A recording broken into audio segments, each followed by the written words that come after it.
Di tengah gelombang harapan akan negeri yang bersih dari korupsi, Presiden Prabowo Subianto mencetuskan rencana besar, yakni membangun penjara bagi para koruptor di pulau terpencil. Sebuah gagasan yang tajam, menohok, dan tak main-main, seolah ingin mengirimkan pesan bahwa mereka yang mengkhianati rakyat tak layak hidup di tengah masyarakat. Dukungan pun datang dari berbagai arah, salah satunya dari sosok yang dikenal tegas dalam memberantas korupsi, Mahfud MD.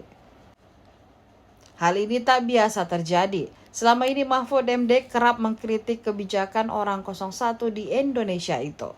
Lewat unggahannya di akun X pribadinya @muhammadmahfudmd, pada Jumat 14 Maret 2025, Mahfud menyerukan agar Presiden Prabowo tak gentar menghadapi para perampok uang negara. Pernyataan Mahfud bukan sekedar dukungan kosong, melainkan pengingat akan ide lamanya yang sempat mengguncang publik, yakni kebun koruptor. Sebuah konsep yang pernah ia lontarkan pada tahun 2011 ketika ia masih menjabat sebagai Ketua Mahkamah Konstitusi atau MK yang bertujuan mempermalukan koruptor di hadapan rakyat. Dalam gagasannya, koruptor akan ditempatkan di sebuah taman rekreasi menjadi tontonan masyarakat. Bahkan anak-anak sekolah diperbolehkan melempari mereka dengan pisang dan kacang.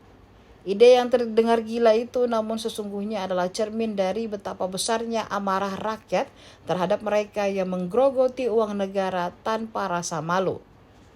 Mahfud MD kala itu bahkan mengusulkan agar kebun koruptor dibangun di seluruh provinsi, menjadikan para pelaku koruptor tak hanya dihukum tetapi juga dikenang sebagai simbol pengkhianatan. Kini ketika Prabowo membawa gagasan penjara di pulau terpencil, publik kembali berharap bahwa ini bukan sekedar wacana, melainkan langkah nyata menuju keadilan.